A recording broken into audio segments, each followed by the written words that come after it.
Hello and welcome to this week's edition of Think Big. I'm your host, Akia Garnett. Thank you so much for tuning in. I am joined in the studio by my friend, Jane Lovis. Jane is the CEO of Lovis Consulting. She's a speaker. She's an author. She's done so many things. She's a coach for women in business. She helps people find their it, and then she helps them move toward it graciously. Jane and I have done several things together in business. If you followed my brand or the shows in the past, then you know that Jane and I co-authored a book together. It's called Seen and Sustained, Best Practices in Communication that increase the visibility of the small and diverse business. She and I have spoken together in many ways. We have also partnered on projects together. And so we've had a lot of time to talk and do business together over the years. One thing that Jane is busy focused on right now is helping people live and lead on purpose. And I wanted to talk to Jane about this topic this week because I know how difficult it is to find your purpose, number one, and then to be able to navigate toward it, especially when we have responsibilities in life, we have jobs, we have family, we have things and people that depend on us.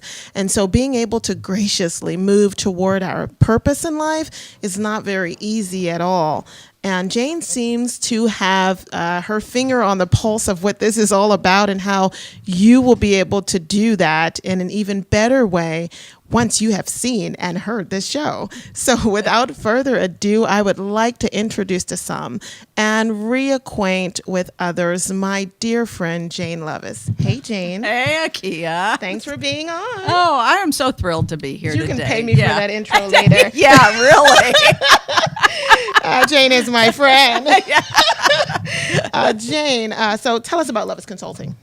Well, I work with entrepreneurs, business owners, CEOs, leaders of all different types that are looking to know their purpose and create their vision and mission and create sustainable, transformation in their businesses. Great. How long have you been running Lovis Consulting? Going on about 5 years now. Yeah, and I mean, getting to Lovis Consulting wasn't easy, right? I mean, that wasn't your first thing. You've done several different things in your career. Right, yes. I've got years of telecommunications and finance and software development, technology. Right. So many things. So many great things. Pick a trade. She has it. You've done a little bit of it, perhaps. Right. So what problems do you help people solve with Lovis Consulting? Where they're going and how they're going to get there. Mm-hmm. So you cannot go anyplace if you have no vision. Right. And so creating that vision, creating the strategy, and then the actions to get there are what I help them create. And then I help leaders that are looking to transform their business. Right. And when you talk about vision, of course, you know, this is something that you and I have done a lot of work around. Yes. And it's really great to see that there is a lot more talk and discussion and tools and all sorts of things around this whole concept of casting a vision and then moving toward it. So it's not as much of a foreign concept anymore. When it comes to actually living or moving toward it, I do think that that's still very much a challenge. For people in business. It's a beautiful thing that, you know, is framed and put on a wall, but actualizing that and moving toward it, I know you're busy helping people do that, right? And keeping that vision to the forefront of you. Right. How do you define leadership? In a couple different ways. It's funny because my daughter and I were just having this conversation because she is applying for a graduate program in leadership. And they were asking, what's the difference between a leader and a manager? And managers manage things. Right. You know, they keep track of supplies and inventory and make sure tasks get done.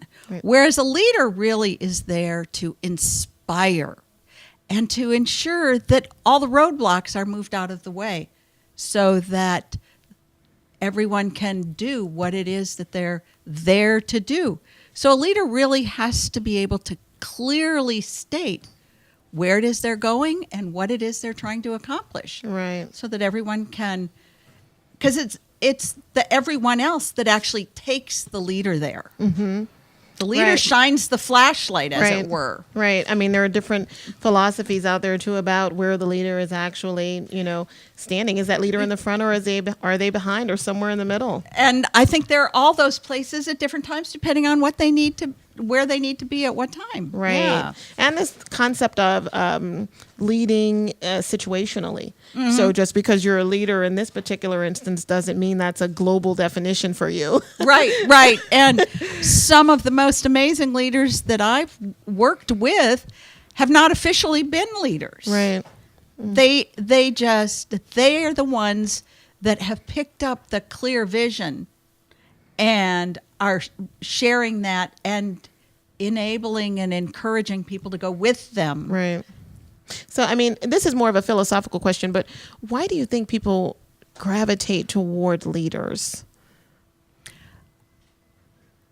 I think because when they're a great leader, they're energetic, they're vibrant, they just attract. Mm-hmm. So others want to be around them because they've got that energy. They're mm-hmm. doing things, they're creating, they're moving forward. And I know when I find a leader like that, I want to be with them because that's what I create and that's what I gravitate towards. And when you define leadership, and I know you have your own definition of what this means, and I'm assuming that this has evolved over the years as you too have been in leadership positions. What would you say the definition of leadership is? Leadership is, for me, is the ability to share your vision in such a way that you inspire and motivate those that are with you to come forward. Think about Martin Luther King, mm-hmm. Gandhi. They had nobody said, "Oh, you're a leader in this organization." Right. They created that with their vision and their ability to inspire and attract others to come with them. Mm-hmm. And would you agree that most leaders just, not that they are not intending to be a leader, but that's not their driving force? True. And we still have way too much command and control. Mm-hmm. I'm in command and I can tell you to do this. Right. And you don't have growth, you don't have transformation, you don't create legacies from that. Right. So when it comes to then purpose, which, is a big ball of wax, for lots of people. Yeah. So many people are just afraid of that word purpose, or just seems as if it's so far out there. It's just this pie in the sky sort of thing. What is purpose? I've had a number of those conversations lately, and a while back, I got some real clarification on what purpose is. And I can now solve your problem about finding your purpose. Really? Yes, you can stop searching. Our purpose is we are here to be love and express love.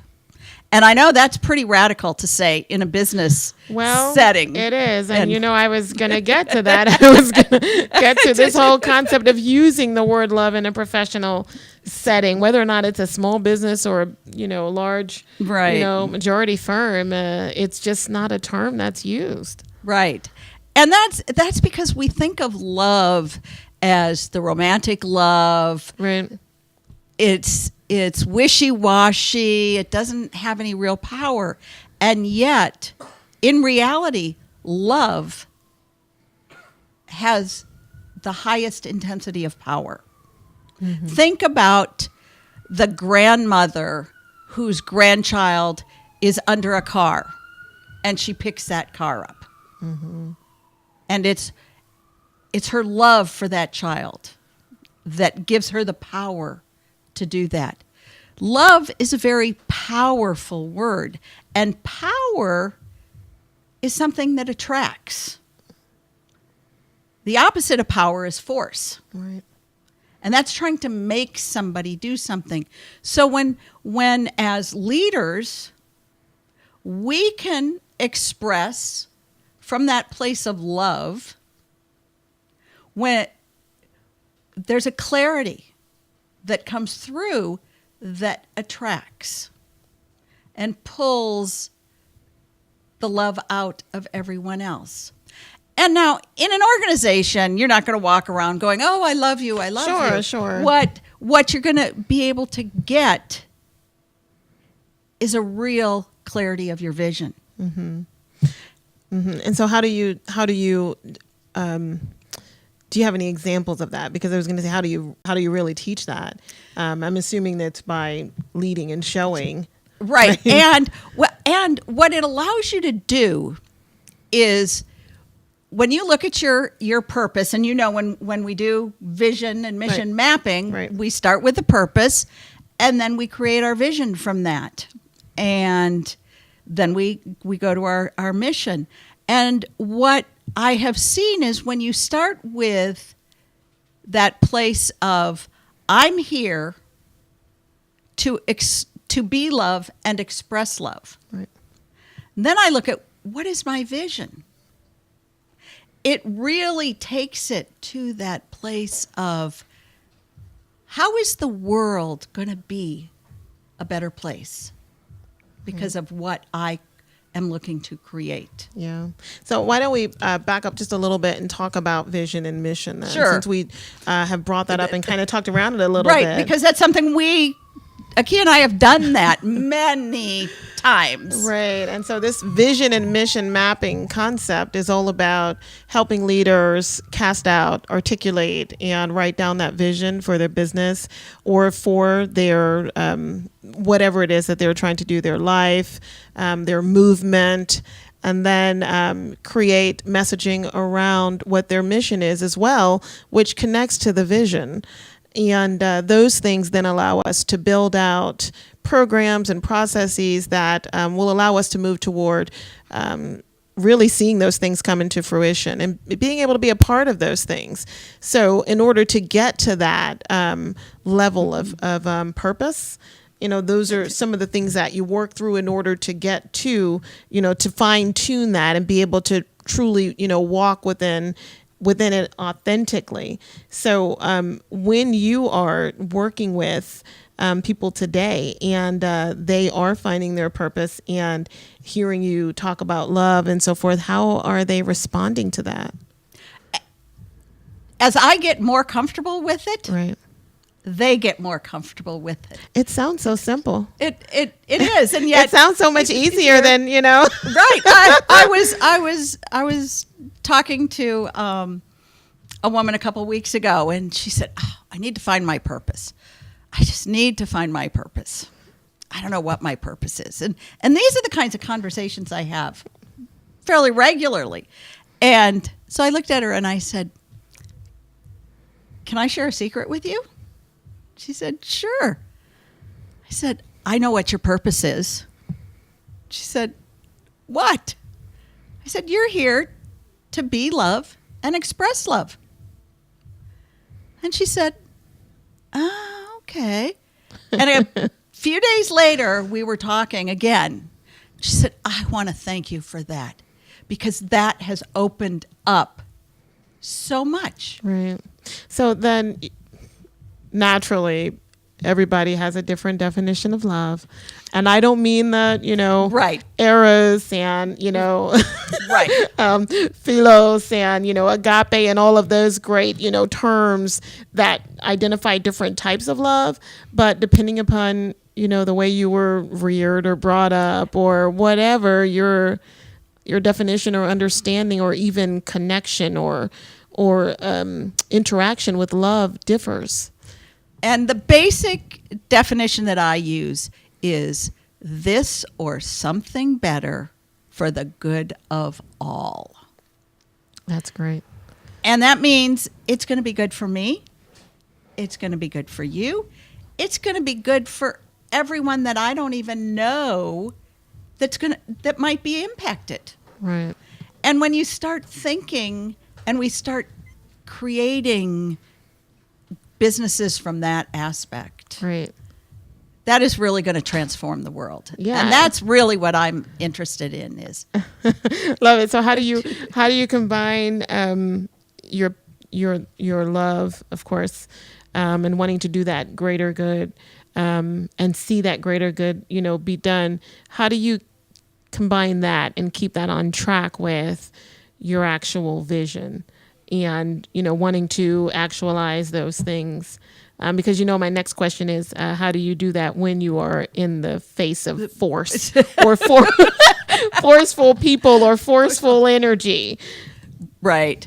I have included a process that I've used for a number of years, and I've pulled it into my business over about the last 3 or 4 years. And last year I started running a group for women entrepreneurs, and it's called a discernment process. Right. And it's about going within and listening. Right. And this is different from your SAGE process? this is the SAGE process. So let me just give a shout Yes, out you- to 'cause the Akia was SAGE there. process. It's an amazing program. Look up Jane. We'll give her a URL at the end of this show. But if you're really trying to lead yourself and follow your own thoughts and goals, that's a great program for you to go through. I mean, I just, I still have all my notes. I love it. It was an amazing process. So, And we've got a number of women that have gone through it for going on close to a year and a half now. And what we're seeing, which are all things that I'd known, but in taking this group of women through it, is, and we know this in our lives and in our business, it's not a straight path from here to here. of course. It's a path that moves back and forth.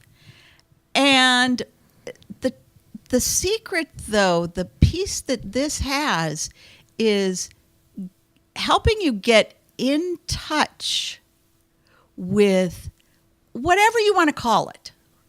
Your connection to your inner guidance, your intuition, if you want to use that word, the divine, God, spirit. You can use whatever word you want. We all know at some level that we're connected, that there's something bigger than us, and that we're connected to that. How did you arrive at love? How did you arrive at that as? That's what we're here. Yeah. Well, a number of different ways. There's a book, and my mind just went blank on the author's name. It's okay. The book is called Power versus Force. And in that book, he talks about power and the power of power versus what we think is the power of force. Right. And power is an attraction, and force is Sort of a repels or pushing something. and trying to pull things as opposed to attract them. And what he has done in this is he has given all of our emotions, he's rated them on an energetic scale. And love has the highest emotion. Wow. Is rated the highest on this energetic scale.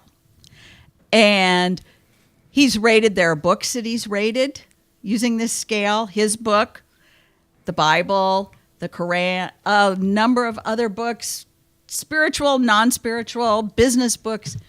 And the books that get the higher rating tend to do better and impact more people. And I'm here, and I know you're here, because there's so much chaos in the world. Jane, don't you make me cry on this show. Jane, don't you do it. Don't you do it. And we're here to change that. Right. My vision is to create a shift in the paradigm of how businesses do business. I'm fine if you're a very successful financial business.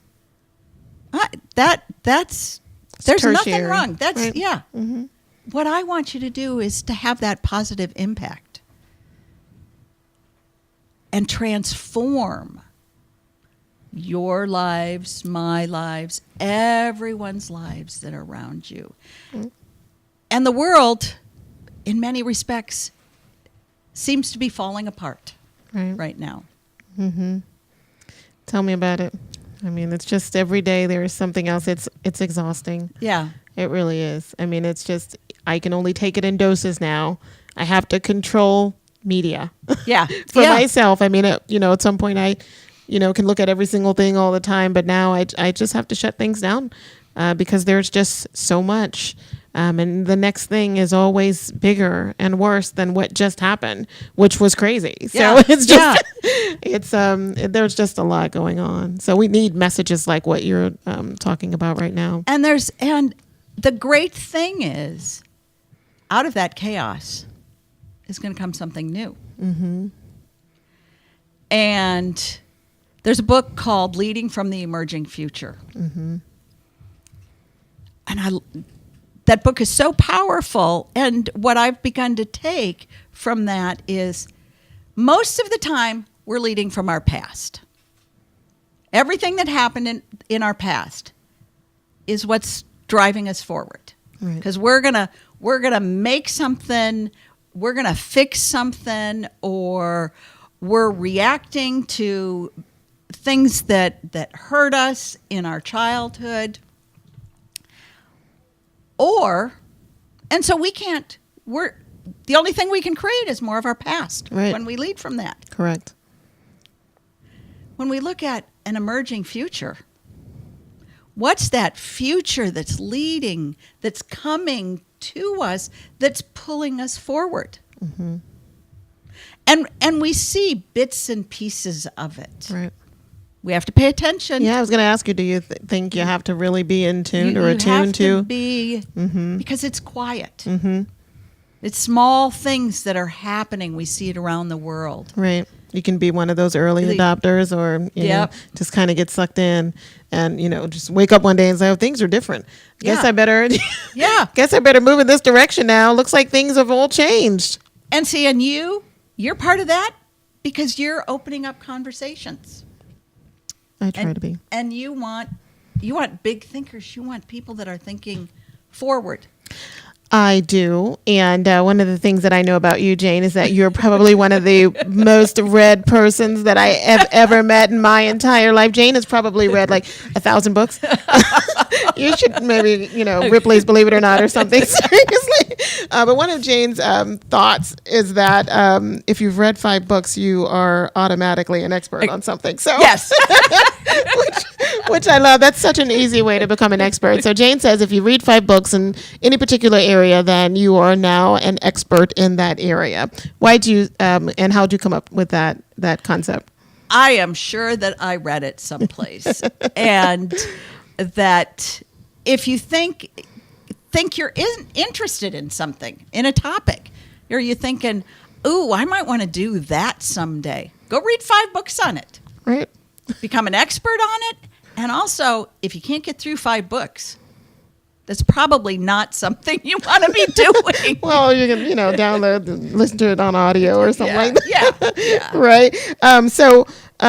What, do you think is the reason people have so much challenge accepting that purpose, whether or not they say it's love or whatever they're trying to call it, or even if they have no term or anything to call it? Why do you think that's such a difficult thing for people? Because our purpose really calls us to be who we really are.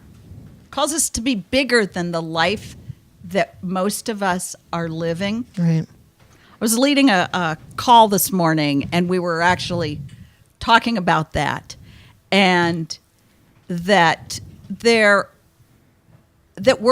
all being called. We're all being called to do something more. And there's fear. There's fear about stepping out of our safety, our backyard, as it were. Right. And some of us have pretty big backyards. The problem with backyards is there's still a fence around it. Mm-hmm. And our purpose really calls us to go beyond that. And so that's metaphorically speaking. How do you have any examples of that or any practical ways that people can understand it? Well, do you remember? In case they're going out their back door and looking at their backyard and going, oh. One of the things, and you probably remember that a client that we were working together with, and we were looking, she was trying to define her purpose and her vision. And I don't remember who said it. And it's just that has still resonated with me. It's not an MBA answer. Oh, yes, absolutely. It's not in the book. It's not in the book. It's not in the book. It doesn't sound like somebody would write it down on a business plan. If it doesn't give you some emotion, if it doesn't make you feel, and if it doesn't scare you just a little bit, Right. it's not big enough. Right. There's a thought out there that the cemetery has buried more dreams and visions and purposes and all those things. I mean, how many people do you think leave the earth without ever finding out what their purpose is? You know, but the other part of that is living it. And I mentioned earlier in the show, we have responsibilities. You know, it's amazing to uncover what that purpose is for our lives, but being able to move toward that, it can be really scary. And many times you see people and you hear people saying, well, I have this job, so I do this so I can do what I want to do. So I do what I have to do so I can do what I want to do. Or they have two different lives. How do you help people gravitate toward, you know, that thing which they feel they are meant to do, even though they have other responsibilities that require them to, you know, stay on the fence? I was thinking of a conversation that I had just last week with a woman, and she's got a business that her husband had started. He passed away less than a year ago. She's got kids getting ready to go to college, and did not leave her with a lot of insurance and a big safety net. And we were talking about that, and she's like, I just really want to do this business, but I'm scared. And so we'd been doing some work, and I said, well, she called me and she said, I got a job offer. I said, well, if it gives you peace, take it and look at it as your daytime sponsor. Right.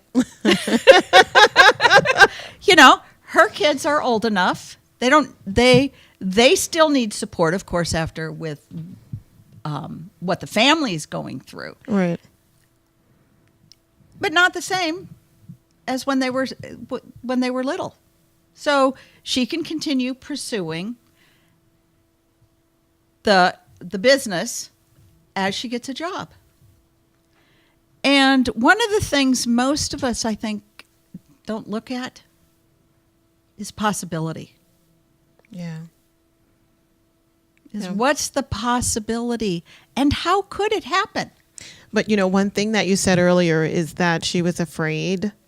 And you have written a book called. Oh, yes. I'll let you say the name of. I'll let you say the title of that one. Put your big girl panties on and kick your fears in the ass. So, tell us about that book, Jane. Well, it's not a book that I wrote. It's actually illustrations. And I was going through a period in my life where I was dealing with a lot of my fears. And one of the ways that it came to me to deal with them was to draw these little black and white, not cartoons, like illustrations, yeah, is the word. And then I shared them with a couple people, and they said, oh, other people should see those. You should write a book. And I was like, I am not. These are not going outside of my room. Right.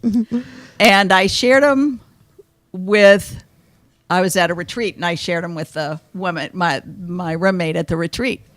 And she said, "Oh, you really need to put these in a book. These are really great." And, the third time you hear something, Right. pay attention, because that's, the way I say it is, that's the universe trying to catch your attention, especially if you hear it from different sources, unrelated yeah. sources. So I said, okay, if I were to write a book, what would you, how to get rid of your fears? She said, "Oh no, put your big girl panties on and kick your fears in the ass." You know what I love about this story is that you were afraid to name it that, but the actual message in the book I know would not allow you to not name it what you really wanted to. I know. I just think that's an amazing story. Yeah, because I spent time trying to figure out what was a safer name for the book, and it always gets attention, and in a positive way. Right. So it's never been the liability that I thought it was going to be. Jane, you've dedicated a great percentage of your career to helping women in business.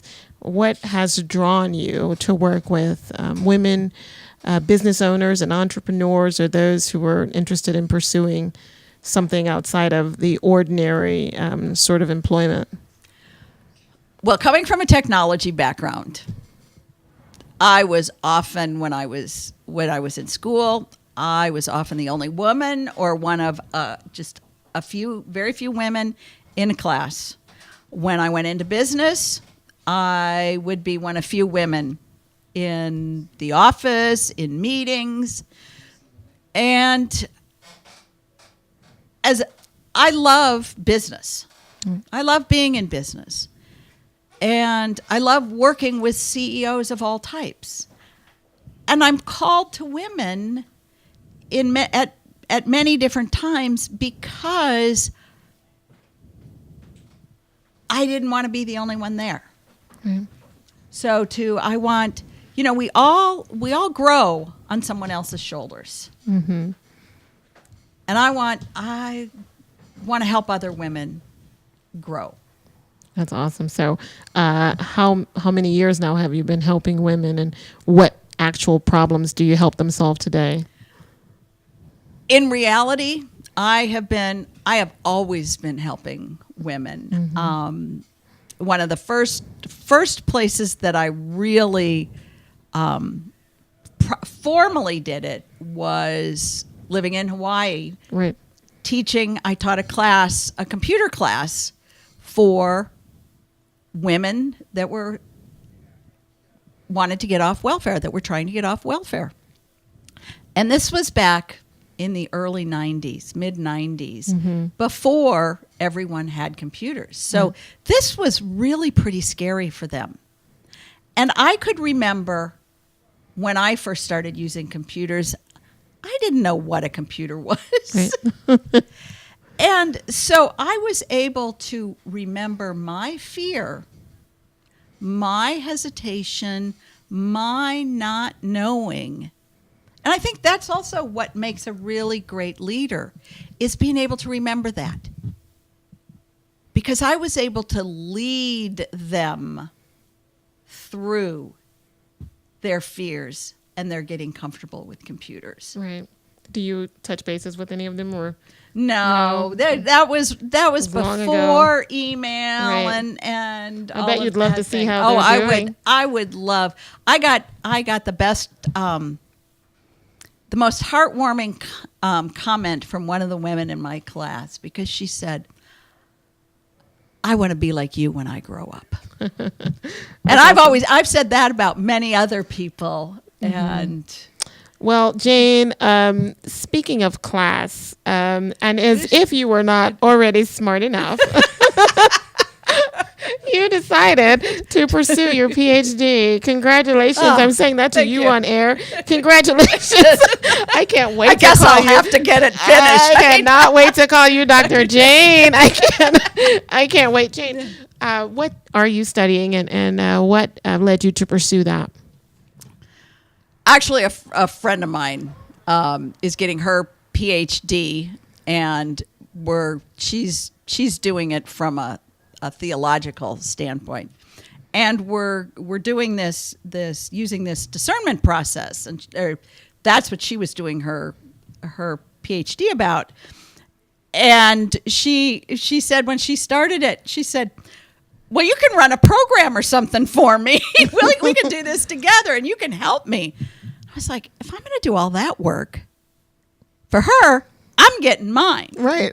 So mine will be in organizational behavior, and it will be how we use that discernment process. So how we discern, how do we go within asking for guidance? Mm-hmm. How do we receive that guidance? How do we come to know to trust it? And how can we be in that process? Right. And so that's because I feel that there's a lot of benefit that in organizations, in groups, in teams, that there's so much dysfunction. Right. Are you uncovering things you didn't know as you study, or? Yes. And it's actually a way to, it's confirmed things that I knew and showed me things that I was not quite aware of, in the fact that one of the things, as I said earlier, is it's not a straight line. Right. And what oftentimes comes up is personal issues. And those need to be dealt with so that we can open up the space to be who we are, to move our businesses forward. And I've been running this program for 1.5 years now, and as you would expect, the first program has attracted a lot of very creative women. Right. Mm-hmm.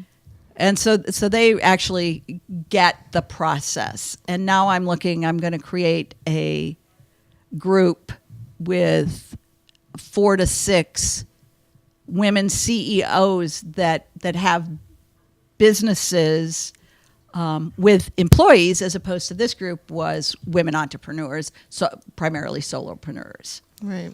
And that'll be the second phase of my research, because I know there's some when you've got employees, and I'm also doing this process with right now one leadership team, and I'm looking for a couple other leadership teams, because it's a little bit different when you work with a leadership team or with a team. Right. You're really pulling that team together. And one of the benefits of this process is if you've got a team, if there's a team there's some dysfunction, sure, or I'm afraid if I let you do what you want to do, say we're doing our strategic plan, and you want to do this year, I'm not going to get what I want. Right. And what this process does is brings us together, so in love, the highest and best for all, including you, me, the organization, all the employees. Mm-hmm. So it's really, it takes us out of that, it removes the friction. Right. So are you looking for people who are already strong in leadership, or people who are wanting to develop the chops for leadership or become better leaders? Either one. Mm-hmm. Because if you're really good, this program, this'll take you to another level. Right. If you're struggling, this will open some things up for you. And what traits would you say a good leader has? And I hate to use that word good and bad. I don't want to, qualify it in that particular way, but an effective leader, or, what would you say are some great traits? And I know there are lots of books out here on the 7 best traits of a leader, right, et and cetera. Everybody's got, right. a couple some different ones. But what I look for is, are they open and willing to share, and are they willing to listen? because so oftentimes there's a lot of sharing that happens and not real listening. Mm-hmm. Most of us tend to listen from, how can I respond? Right. Mm-hmm. I'm waiting for you to breathe so Yeah. that I can jump in and say something. Yeah, and there's a lot of work out there on that. And when you really have that thought in your mind, you're no longer listening. You're really just, trying to retain that thought so you have an opportunity. And it's just whatever the person says. You could ask a question that they just answered, but you weren't listening. Right. And they could say, well, I just kind of said that to you. So, it's this whole thing on listening and being an active listener. There's a lot of research out there on that. And if we could all listen better, I think we could avoid a lot of, turmoil yeah. and so many other things if we just listen to what people are saying and take that at face value, not try to modify that to mean something else or be something else, but truly try to understand the message that is coming forth and to respond to it appropriately. And that's kind of some of the work that we've done together when it comes to allowing people to actually share exactly what it is that they want, and then continue to rewrite those things so that it's first clear to them, and then they feel comfortable articulating that out to the world, and then not having to defend it, but being able to consistently clarify it. And so that's also some of the work that we've done. I know it's challenging for leaders to communicate and to not only communicate, but to feel as if they are supported in their leadership. Do you work with leaders who may are very strong in the area of leadership, but just may not feel as if they are getting through to those who they feel are supporting them or following them? Yes, and you're so right. That is a challenge. Is leaders tend to feel very isolated, and they put themselves sometimes, and others put themselves up on a pedestal, Right. and they're oftentimes very concerned about looking good. Because they're the picture of the organization, they're the vision of the organization, and it's really hard to be real and be authentic. Right. And one of the things I do is give them the space to do that. Tell people the difference between sage and discernment and a mastermind. Okay, sage is a form of discernment. Discernment is the act of going within and listening to yourself, discerning what is yours to do, from not a left brain thinking space, but from a heartfelt space. And one of the challenges is that when we're thinking with our brain, we can only access what we know.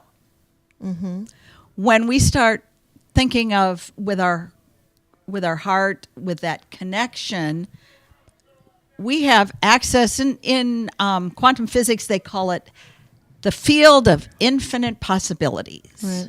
Which a word you said earlier today. Yeah, yeah, I love that word. The field, infinite possibilities. Right. You don't even know what can happen. Right. Sage is a version of discernment, is a process, 13-step process that we take you through. And then a mastermind is a group of people that get together to work together, to challenge each other, to answer questions, to bring up a problem or an issue and get feedback.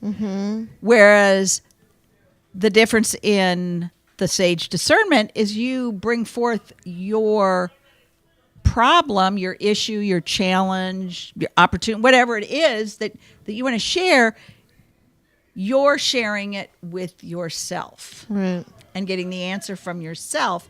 And then there's always a chance to share, because we find out that when we share in a group, it brings forth other. If you share with me, I go, oh yeah, I didn't even know I was thinking that until you brought it up. Right. Are you going to be speaking anywhere soon, Jane, or where can people see you next? I am speaking at the Tower Club next month in June for the SCN breakfast. Speaking there. So the SOAR Leadership Breakfast.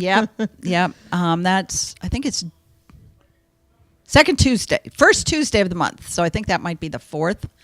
I've just been reworking my calendar, Right. and I'm opening up some more slots for speaking. So I'm always looking for speaking events. Got an event that I just spoke at called I Manifest Bliss that I spoke, and that's up on YouTube, and that was a great. Yeah, I it's a had great speech. I love it. so much fun Yeah. with that. You look one. like you had a lot of fun. I was Yeah. watching that video recently. Yeah. Yeah. So how can people get in touch with you, Jane? My website, lovisconsulting.com. That's, oh boy.